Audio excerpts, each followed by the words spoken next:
Good morning, good evening, good afternoon, wherever you are. This is Colin with Colin Talks Crypto, welcoming you, crypto adventurers, to this new episode.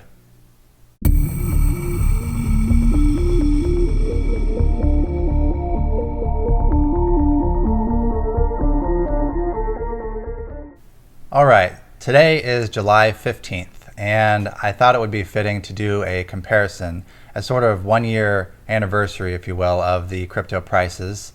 So where were we 1 year ago? Well, believe it or not, 1 year ago, we were at $130 for one ETH, and we were around $1,800 for one Bitcoin. And 1 year ago, the Bitcoin fork had not occurred between Bitcoin Cash and Bitcoin BTC. So we only had one Bitcoin and it was worth $1,800. And if you look now on CoinMarketCap, you will see that Bitcoin is currently priced at $6,385. Bitcoin Cash is $724. There's a few others. There's Bitcoin Gold way on down. I wouldn't touch that. I basically consider that a scam. So that's pretty impressive. I mean, we have a $7,000 total valuation if you combine Bitcoin and Bitcoin Cash. And compared to the $1,800 just 1 year ago, that's phenomenal gains. I can't think of anywhere else, period, where you can make that kind of gains in 1 year. And it's kind of funny because right now we're at the bottom of the price curve. You know, we spiked in December and we're at the bottom, scraping the barrel here. Gonna go sideways for a while before we head north again on another bull run. But just to put it in perspective, yeah, if you bought at the top and you're trying to sell now, you'd lose a lot of money. But if you bought a year ago, you'd make like 5x what you had. So it's all relative. That's why I play this game long. One thing I respect a lot is your guys' time. And so I don't know if you've noticed, but I try to streamline my videos so that they're very concise, because I know your time is valuable. I know my time's valuable. And I know that if 1,000 people watch this video and I waste 5 minutes in a video, that's 5 minutes of everyone's time. So I try to keep it good time utilization, and I hope that you appreciate that. So while we're on CoinMarketCap, let's just take a look here. I found this interesting. Look at EOS volume, $472 million in the past 24 hours. It's higher than Bitcoin Cash's. It's higher than Ripple's. It's not higher than Ethereum's or Bitcoin's. I think that based on the volume we're seeing of EOS, that it actually should be placed number 3 between where we have Ripple right now and Ethereum. I think that we're going to see EOS rise and climb to the number 3 position in the relative near future, easily within the next year, just based on its volumes alone. And if you compare another coin that I also hold, which is Cardano, and look at the volumes of that compared to EOS, I mean, that's, what is that, 1/10 almost the volume. I can't really justify saying that I could see Cardano going to the top 3 position, but I very much can based on just the trading volume alone. So let's move on to our next topic. This is Telos, or Telos, I'm not sure how to pronounce it. But basically this looks like what it is a creation from block producers, from EOS block producers, who have banded together to form potentially a new fork of the EOS blockchain. They'd basically be taking the 0 block, the Genesis block, and from that point employing their own version of the EOS software with some various changes. And while I'm a little averse to a fork of EOS, well, and I actually have my doubts whether we'll, first of all, see it come to fruition, but second of all, whether it will actually flourish and take a hold. And I'll get into that in a bit. But I just wanted to look at this for face value and see, well, what are we looking at here? Is this something worthwhile or not? And they make a few good points here. It's basically born out of the flaws that were observed during the first month of EOS. Again, I think that's a little quick to jump to conclusions that EOS can't solve this on its own, but Telos apparently is going to try to solve some various things. For example, on EOS it says, it is no secret that the top 10 holders of EOS own near half of all tokens. So there's a very heavy weighted whale distribution in EOS, and that's one thing that Telos is going to try to solve. And the way that it tries to solve this is by using the same EOS Genesis snapshot, but basically if any single account holds more than 40,000 tokens, then you just get capped at 40,000 tokens. It's a very interesting method. Anyone who has more than 40,000 tokens would not be happy about that. Anyone who has less than 40,000 tokens, I imagine, would be quite happy about that. And as a result of this, it comes to about 330 million total Telos tokens that would come into existence, because by the time you reduce all those whale accounts down to 40,000 maximum, that's what you end up with, is 330 million tokens. So about 1/3 of the total token supply that EOS has. And that could be a good thing. That could mean that the value is higher per token. And right here, I just wanted to pull up some proof that there are some huge whales in EOS. These are the top 20 accounts that you can see on the screen right here. And I mean, look at, here's 100 million coins in this first account. That's block.one's account. And then we have 75 million in this account, 70 million in this account, 53 million, 48 million, 45 million. And we're only down to the 7th account, and we have 32 million coins in one account. 25 million, 24 million, 20 million. And you can see the percentage here. I mean, look at, we just add this up. That's 18%, 24%, 29%, 35%, 40%, 43%. Look, we're almost at 50%, and we're just this far down the list. So I would agree there is a problem with a heavy whale distribution of EOS tokens. Here's the proof right here. These are the top EOS accounts. So there are, like I said, there are a few very interesting qualities that Telos brings to the table. And again, I don't know why that EOS couldn't adopt these if they proved successful. So, but competition is healthy, and I think this is great actually, because if nothing else, this will urge EOS to become even better than it already is. Or if Telos is truly better, then maybe it will become the main blockchain. We all will have a stake in it because we all own EOS. So either way, we'll just have to see what happens. It's basically like a giant airdrop of a forked blockchain, almost like in the way that Bitcoin and Bitcoin Cash forked, or ETH and ETH Classic forked. Well, this is EOS forking at the 0th block into Telos. So you'd have EOS and Telos. So they say here, as with EOS, with Telos, or maybe Telos, not sure which way that is still, there are 21 block producers all earning an equal amount of block rewards, with an additional 30 standby producers earning 50% of that. Unlike EOS, Telos standby block producers will actually need to produce blocks on a regular basis, not just when any one of the top 21 are unresponsive. This way, Telos ensures that all block producers are ready to produce at any moment, and there are no standby block producers with insufficient infrastructure. This reduces the risk of a network outage in the case of 6 or more block producers becoming inactive. And I think that's a really smart idea. Why would you not have these standby block producers producing the blocks? If they need to be able to hop on and become active at a moment's notice, they need to be caught up to date. They need their blockchain up to date, and they need to be proving that they're running it just as well as the 21 block producers. Otherwise, why are they being backups if they can't even do the job? You sure wouldn't want to find that out when it's too late and you need backup block producers and they can't perform. Again, I think that's a very smart quality, and I think that's something that perhaps EOS should look at adopting. It goes on to say that block producers that do not fulfill their responsibilities will be penalized, which incentivizes them to keep up their infrastructure. Again, seems like a good idea. There's a couple reasons why I can see Telos not taking over EOS, aside from the fact that it wasn't the first mover advantage. But block.one has a war chest of a lot of money, billions of dollars. And when they start putting that money toward the dApps that they're going to put on the EOS blockchain, they're going to fuel and fund developers. And developers are really everything to a blockchain. A blockchain does nothing on its own. It just sits there. But the developers make the dApps that make a blockchain useful. They make the use cases which bring in users. And that is one huge thing that block.one is going to bring to the table for EOS, aside from the developers that are just going to build on EOS, even if block.one didn't fund them. So Telos has to start over with no funding. I don't think these guys have any funding. They didn't do an ICO. They're just using the Genesis snapshot that EOS used. So they have no money, they have no war chest, and they have no funding for this new blockchain. So I don't know how they're going to totally compete on that front. Secondly, another reason why I could see Telos not taking over EOS is because this was already stated in the past. There was a Xenon network, if you remember, and we all got free Xenon. I think there were XNN tokens on Ethereum, ERC20 tokens. And they were distributed to ETH holders and Bitcoin holders.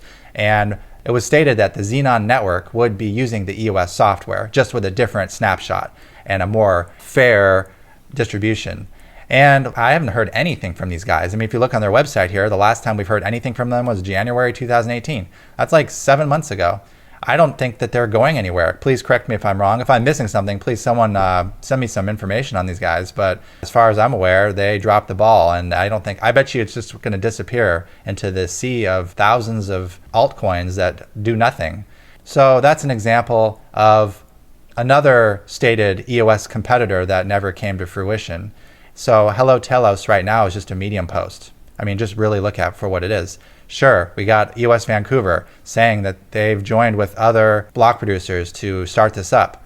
Well, we'll have to see. If it comes to fruition, great. But there's a long way to go from a Medium post to an actual working, running, functioning blockchain. I think at most it'll be a great experiment for some new features for EOS, and then EOS should just adopt those. Let's see how that rolls out. Oh, and look here, I just found the Xenon CoinMarketCap page. I mean, look at it. It's worth 0.4 cents per token. It's ranked 777th. So, at least as of thus far, Xenon has not taken over EOS by any stretch of the imagination. I could see Telos following suit. Okay, moving on to our next topic here. We have Ethereum's gas prices. As most people know, the price has been going up because of popularity, congestion, ICOs, airdrops, that kind of thing. But here's a real world effect of what this congestion is causing. So Huobi Pro, the exchange, tweeted, "Withdrawal of ERC20 has been suspended due to the congestion of the Ethereum network. Kindly stay tuned to our announcement for updates. We sincerely apologize for any inconvenience caused." And if you take a look at ETH gas station, the price is 90 cents per transaction. I checked this an hour ago. It was $1.04 per transaction. Quite a lot of money for a single transaction. Clearly the need for some scaling on Ethereum. And we've known this for a long time. I remember talking about how Ethereum was going to scale 2 years ago using Casper and sharding and Raiden. And again, we just haven't seen this happen yet. And Ethereum badly, direly needs some scaling. And this is just an example. And so apparently part of the reason for the increased gas prices is from a coin, an airdrop called iFishYunYun. Very, very interesting name there. Apparently whoever this is willing to spend hundreds of thousands of dollars in gas fees to airdrop their token to tens of thousands of Ethereum addresses. But again, all it's taking is one developer, one airdropper, one app to completely clog the Ethereum ecosystem. And again, that's a testament and a statement of why EOS is to scale the way it is. It really proves why it's needed on an enterprise level. CryptoKitties brought Ethereum to its knees, and it looks like iFishYunYun is having its whack at it now this time. Here's a really cool site, getcoin.co/gas. And basically it's showing Ethereum gas prices. This is the last 10 days. As you can see, the cost of gas right now to get confirmed within 1 minute is at an all-time high over the past at least 10 days here. All right, and on to some EOS news. Everipedia, the IQ token, has officially airdropped to all EOS account holders. Every EOS holder at the time of the Genesis snapshot received 5.1 times the amount of EOS tokens that they held. So if you had 10,000 tokens, you now have 51,000 IQ tokens. And the cool thing is that this got quickly listed by BitFinex and a couple of other exchanges like Chaince and a few others. But on CoinMarketCap, it is now listed on the site. You click on markets, they show only the BitFinex. I guess the other ones will have to get added later. And we got some volume here. We got 139,000 volume in the past 24 hours. And as you know, Everipedia is created by the founders of Wikipedia. What they're doing is creating a decentralized encyclopedia platform. And so I'm very excited about this. I think this is one of the hotter airdrops. And so personally, I will not be selling my Everipedia IQ tokens, currently valued at 5 cents per IQ. I think my IQ is worth at least 5 cents. And in other EOS news, we have the new highest record for all-time high transactions per second. We have reached 1,275 transactions per second on the EOS network. It looks like right now what's happening is we have a stress test going on from Block Twitter, because you look in this box here, it says Block Twitter has sent a message, love BM. And BM, I think, stands for Bytemaster, which is Dan Larimer's pseudonym on the internet. Anyways, there's stress testing, very high transactions per second, the highest we've ever seen so far. Very good sign for EOS, continuing to scale and continuing to show that it can handle those things that are currently plaguing the Ethereum blockchain and lagging it and congesting it. So you're probably not unfamiliar with how often EOS gets attacked. I mean, if you go to the Ethereum subreddit or the cryptocurrency subreddit, it's very, very difficult to get any kind of traction or upvote on anything positive related to EOS. And I don't know why that is, other than maybe maximalist behavior. They're emotionally connected to these other tokens and they can't give up on it. But here is an interesting reply from Dan himself on people accusing him for attacking Ethereum, or maybe Dan's the reason for the high cost per transaction on the Ethereum blockchain. And he says, I can assure you, block.one would not be so stupid to spend our resources attacking Ethereum when all it takes is crypto kitties. A little bit of a diss there.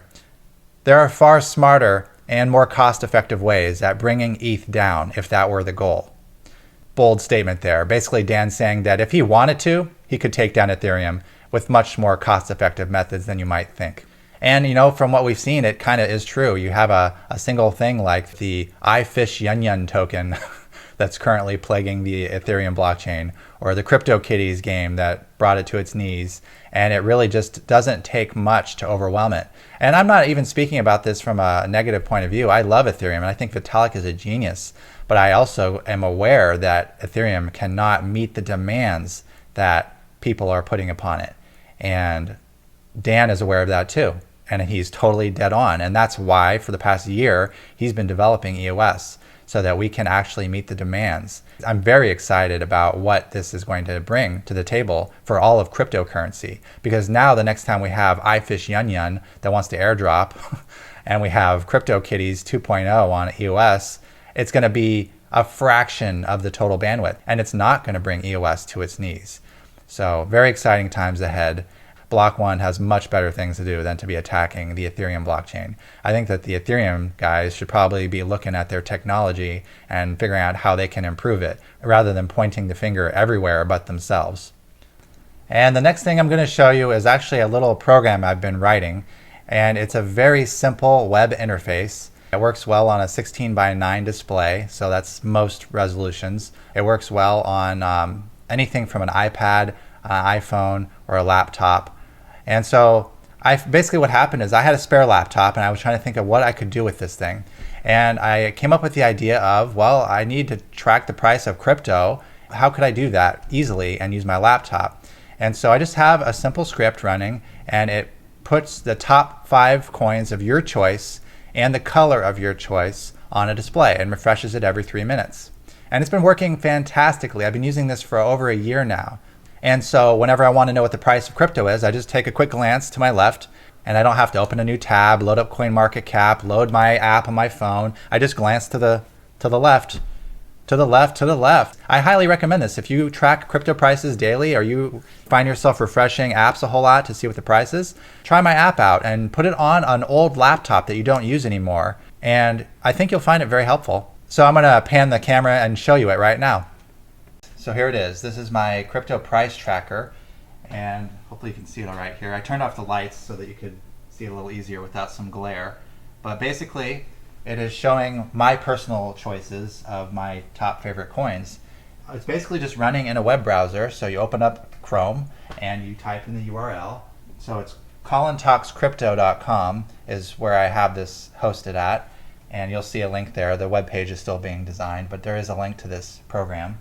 And when you press F11 on just about any web browser, it'll go into full screen mode. And so let's do that. And there you go. You have a full price ticker basically, and I made it designed so that it's very readable from a far distance away. And also you can pick the color for each of these ticker symbols here on the left. And on the right side you have the 1 hour price update, the 24 hour, and the 7-day. So at a glance you can see that changes on the short term, medium term, and long term for each of the coins. And also, if you can't read the number, the color is green or red depending on if it was up or down. So again, highly useful. Just wanted to share that tool, make it available to others. All right, guys. Well, thank you so much for joining me. I hope you have a fantastic day, and I'll talk to you soon. Take care, guys. Bye-bye.